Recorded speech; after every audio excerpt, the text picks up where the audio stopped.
UFC 330 is just around the corner in Philadelphia. We're finally going to get to see Islam Makhachev against Ian Garry. Makhachev's returned to the ring a little less than a year when he last fought Jack Della Maddalena for his welterweight debut at Madison Square Garden. And it's always a joy, a treat to watch Islam fight, although his last one wasn't that great. And thankfully, he gets to fight a rightful opponent, Ian Garry, because there was a moment where it seemed like they were the UFC and Islam was trying to be like, hey, let's get Kamaru Usman as opponent. And after watching Usman a few weeks ago against DDP, thank goodness that did not occur. And man, we're saved because this is going to be a much more intriguing and probably a closer fight than a lot of people would think. But I'll wait to hold off my thoughts on that when we get to it a little later. And then you obviously have your women's strawweight title between Mackenzie Dern and Gilian Robertson. I think that'll be decent. I'm interested in that fight. You got Jalen Turner highlighted against this guy I've never heard of before, but he was just a last-minute addition to the main card because Charles Johnson and his opponent, I think it was Jose Ochoa, had to pull out. And that's now the third or fourth fight of this card that, when it was introduced like about 2 months ago, that has fights fell through the cracks. So, and that leads me to my point of this card is not really exciting. You know, like I have these three fights listed in front of you because those are probably the only ones to actually be like, okay, cool, I'm intrigued. Like all these fights that have fell through the cracks have really hurt it. It's easily probably the ugliest card of the year. It wouldn't shock me if it ends up that way, but you never know. There's been times where cards that were no one expected much actually ends up being like 4 to 5 fights are like, hey, there were some bangers on that. Thank God I tuned in. And I, for one, will be tuning in as early as the prelims. So hopefully it's not a total waste of time because either way I'll be checked in. But I mean, just to give you an idea, I mean, look at this. Like Mansour Abdul Malik against Dustin Stolfutz. I'm sorry if I pronounced your name wrong, but that just kind of capsulizes what I don't know how to talk about this guy. I know Abdul Malik, he's been solid. Esteban Ribovic, I've been kind of tuned into him. And I think no matter what tells you about how, you know, let's not sugarcoat it, this card's stinky. You got Edson Barbosa on a main card of a numbered event in 2026. That's insanity, and that just shows you how many fights have fell through and how lackluster this card is. I mean, Edson Barbosa on a main card. What is this, 2018, 2016? But anyways, enough poo-pooing this card. I think the co-main events are going to be worth it. I'm intrigued in Jalen Turner's fight. But yeah, let's just drop into the first one. Into the title defense for Mackenzie's first against Gilian Robertson. This should be, I think this should be a decent one at the very least, if not very solid. You know, I feel like Gilian, who's on that 4-fight winning streak, you know, she's going to probably go in there trying to cause some chaos. And if there's one thing about Mackenzie Dern, when you try to funk and get in there and make it messy, she starts getting all panicky. She gets a little sloppy. I mean, we've seen it before. Although, to Mackenzie's credit, her last 2 fights, she looked very technically sound, especially against Virna Jandiroba to win that interim title, or I guess not interim now. Let's stop. Let's be real. It's interim because whoever wins this fight, John Whaley is gonna wax both of them. I think anyone could. I think we all can be in agreement with that. But Mackenzie, her last fight looked very sharp against Virna, and especially in the stand-up. And I was like, wow, she actually looks like she practiced. She actually looks like she has technique, and she actually looks like she's locked in, like polished, sharp. So if you tell me you're gonna get that version of Mackenzie against Gilian, okay, we're gonna get a battle on our hand because it behooves Gilian to really get in there and make it chaotic. I know she's got a bunch of finishes. She's definitely going to be looking for that against Mackenzie. They're both grapplers, jiu-jitsu, like to get on the ground and messy. But I could see there's going to be a large part of this game, of this fight, where we're going to see the stand-up. And I think that kind of might lean towards Mackenzie if she's going to replicate, again, what she did against Virna to Gilian. But like I said a moment ago, Gilian does have like some chaos to her where I can see this fight where she just kind of just like puts her front foot forward and puts the gas on pretty heavily, because Mackenzie could be that person that panics, especially when you just start unleashing a flurry of takedown attempts, of punches, of jabs, and just making her try to account for too many things. But this fight, I think it's gonna be fairly entertaining. I don't think it'll be a snooze fest. Maybe some people might believe that. But it's kind of hard to tell who's really going to have the edge. I feel like I would lean more towards, mainly because if it's the betting angle, because Gilian Robertson is a plus 180, I would probably put my money on Gilian because this is the value. It's like, okay, you know, that's pretty good. I could easily see her winning. I think I'm going to be bold enough and just say that's who I have C winning this fight. You know, Mackenzie winning I think both of them on the ground game, they're kind of cancel each other out.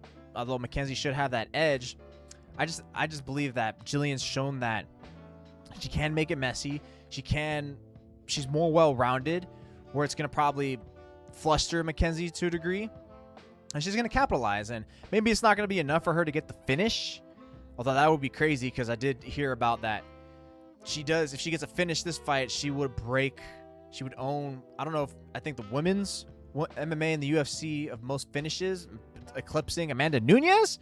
And I know she hasn't fought, a bunch of names that are impressive, but hey, that still goes something. It means that you've been an entertaining fighter and you're taking care of your business. Now, can you take care of this in a championship fight with all the eyes on you in Philadelphia on a Islam Makhachev card? That's going to be huge. She has a chance to really turn the fan base and gain some momentum in a crowd and build up a tremendous, enormous name for herself. So one that Mackenzie already has, but Mackenzie's more of just just popularity just because of some fights, and obviously she's an attractive person. I think that's part of what plays into it. And Gilian just I just watched her press conference, and she's kind of just really taking in the moment, but not letting it get to her, and kind of locked in on this idea that Mackenzie's been talking shit about her, which I haven't really seen. But hey, whatever you gotta do to psych yourself out, right? I mean, if it's been made up or not, that's what's gonna give you the edge to go out there to be the best version of yourself and win. Then who cares what you use? And look, at Mackenzie's standpoint, I didn't like the fact that when she went to talk, she's like, I've never.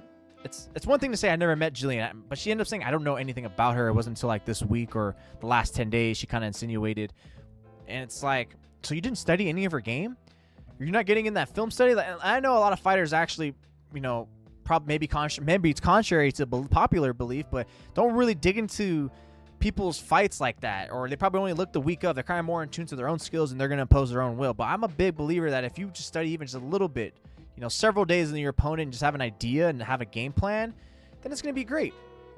I know most of it's probably done with your coaching staff, but it doesn't seem like Mackenzie's been relayed what she's done other than certain stats and accomplishments. So I just feel like we're one person, Gillian's locked in, prepared, doing her homework a little bit, and just ready for this moment, has momentum. And Mackenzie's kind of almost happy just to be there in a way. Not saying she's gonna go out there and just completely shit the bed. She'll probably do a fine job, but I just like the way Gillian's head is in this moment, and that 4-5 winning streak, and her idea to make it a little more chaos and how more rounded she is. So Mackenzie will probably, I would pick to lose the title to her, and then Gilian will lose the title to Zhang Weili because Zhang Weili is an unbeatable person in the strawweight division that no one's going to be touching anytime soon. I mean, whenever she does come back, she's doing some acting job. That's good for her. Main event between Islam Makhachev against Ian Machado Garry. I know Gary's not going to be the popular fan favorite in this one. He's very cringy. Kind of his shit talks feels forced, and he's been in the news lately. Last couple weeks, something about if women ran the universe, who cares? That's his opinion. I don't know. People just kind of felt like it was too overly blown, but whatever. Sticking to the fight, obviously Islam's gonna be the favorite. Fan betting, everyone's gonna pick him. But as I alluded to in the beginning, I wouldn't sleep on Garry that much, because I saw a video of Khabib Nurmagomedov talking about hey, look, Ian, whatever, off the field, off the octagon, off the canvas, maybe a weirdo, whatever. We don't mess with that guy. It's the fighter we're worried about, and he's very technical. He's tough. He's smart, and I think he even said he's a wild card. So they're not really sure exactly what they're gonna get out of Ian Machado Garry, which is a great compliment. That means, hey, what I just said with Gilian Robertson, you're well-rounded, you're universal, and he pretty much is. We just saw him what was it, a year or two ago, stand with Carlos Prates and neutralize him, and he did it both on the feet for a long time. He's good at ducking, he's good at picking, he's good at throwing out if he needs to, and his takedown defense on the ground, he has everything in his game, and he's just a really good, well-rounded fighter. Now, I think maybe the issue with him is he's not necessarily an elite, super elite at one thing that could be man, Ian Garry just fucks people up with this move or this type of skill or this trait. But I think if the closest thing you would say about that is his intellect, that would be his most elite thing, that you can just say oh yeah, he's just a smart intellectual fighter. And Islam is too, so I think that's why it's going to be good. It's going to be very technical, and I think it's also going to lead to it being very slow in the beginning, especially the first round, knowing that it's a 5-round fight. And so Islam's going to want to be how am I going to read this guy, because Ian throws some nice kicks. He knows how to work with his hands. He knows how to move his feet, and he's just smart. And plus, it's going to be who's going to have the speed advantage. I think Ian would have the speed advantage there, and he might be able to do okay with the strength against Islam. Islam might have that edge against the strength, so that would kind of tip the scales a little bit. And then obviously just that reach, the height and reach advantage that Ian has, that will definitely do good to just like, hey, like, I'm going to make you pay if you try to think you're just going to come in here and take me down. So I'm going to make your pathway to an entry takedown difficult. And you're not going to know where it's coming. Elbow, knee, kick, whatever. So I think it's not going to be super exciting. It's not going to be, a bunch of blows thrown or any. I don't think it's going to be a super entertaining fight, but I think it's going to be one where, especially if you're in this field, you've been watching it for a long time, or you actually have done this training, I think it's going to be the real martial art that you're just going to really watch and just be like, wow, these guys are playing a chess match. Because that's what I really see. It's almost like, when you watch a football game, it's like, what's this coordinator going to do against this coordinator? Like, are we going to set up this pass, this run, this blitz? Like, keeping them guessing. So I think it's going to be a lot of that technicality, and there's going to be moments where it's like, wow, that was a great exchange for like 3 to 5 seconds. And then it just ends up being like, okay, we're now stagnant. We're waiting. So, yeah, and obviously we all will choose for the most entertaining fight. But to me, I think that's going to be very...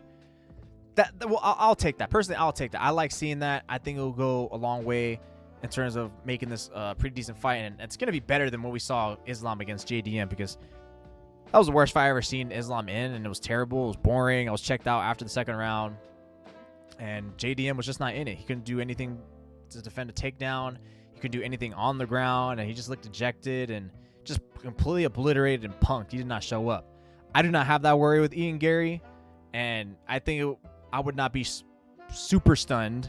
Would be a little shocked, because I am taking Islam to win, but I would not be shocked or super stunned that much if Ian Garry did win out there, because again, this is his natural weight class, welterweight, and this is the most probably technically well-rounded fighter that Islam's fought probably ever in his career. Probably going to be his toughest fight since he fought, Alex Volkanovski when Alex went up to lightweight. And the only reason why, not the only reason why, but the large part why Alex lost is because, size deficiency was definitely clear and played a detriment to Volk. But even though he did a tremendous job in that 5-round fight and gave Islam like a pretty battered face. I mean, I know Dustin Poirier did a good job against Islam. Again, that was lightweight, and Poirier didn't really stand too much, didn't pose a threat, obviously on the ground, as anyone who's watched UFC understands that. Where Garry, you have everything. And I think when you're having someone who like Islam who can do that as well, you're going to be met with struggles and frustration. So I give Islam the nod. Would not be shocked if Ian Garry gets the win. And I think these last 2 fights, that co-main, Gilian Mackenzie, main, Islam, Ian, it's going to be a solid fight. And then fingers crossed that everything else just lands out. Hopefully Jalen Turner gets a sweet knockout in the first, second round. All these other fights ends and finishes. That it's just like, hey, like, you know what? The build-up for these fights were terrible. The matchmaking was terrible. Like, we don't even know half these people, but there were some pretty darn good cards. So always fingers crossed for that. And I'll be locked in. Pre-lane game, where you at? We'll be there. And so, whoever's betting on this fight, good luck on your parlays. So let's get it.